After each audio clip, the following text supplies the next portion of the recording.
தமிழக அரசின் திட்டங்களுக்கு தேவையான நிதியை வழங்குமாறு பிரதமர் நரேந்திர மோடியிடம் கோரிக்கை வைத்துள்ளதாக முதலமைச்சர் எடப்பாடி பழனிசாமி தெரிவித்துள்ளார். பிரதமர் மோடியை முதலமைச்சர் எடப்பாடி பழனிசாமி டெல்லியில் நேற்று சந்தித்தார். பின்னர் சென்னை திரும்பிய முதலமைச்சர் விமான நிலையத்தில் செய்தியாளர்களுக்கு பேட்டியளித்தார். அப்போது தமிழக அரசின் திட்டங்களுக்கு அனுமதியும் தேவையான நிதியும் வழங்க வேண்டும் என்று பிரதமர் மோடியிடம் கோரிக்கை விடுத்ததாக தெரிவித்தார். நீதிமன்ற தீர்ப்பின் அடிப்படையில் உள்ளாட்சி தேர்தல் நடைபெறும் என்றும் முதலமைச்சர் பழனிசாமி தெரிவித்தார்.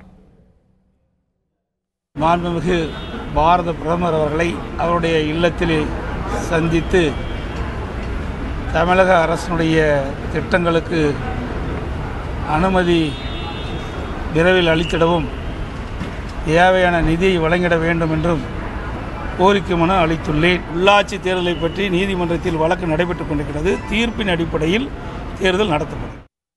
முன்னதாக பிரதமர் மோடியுடனான சந்திப்பிற்கு பிறகு டெல்லியில் செய்தியாளர்களிடம் பேசிய முதலமைச்சர் எடப்பாடி பழனிசாமி அரசியல் குறித்து எதுவும் பேசவில்லை என தெரிவித்தார். மறைந்த முதலமைச்சர் ஜெயலலிதாவின் உருவப்படத்தை சட்டப்பேரவையில் ஜூலை மாதம் திறந்து வைக்க வருமாறு பிரதமருக்கு அழைப்பு விடுத்திருப்பதாகவும் முதலமைச்சர் குறிப்பிட்டார்.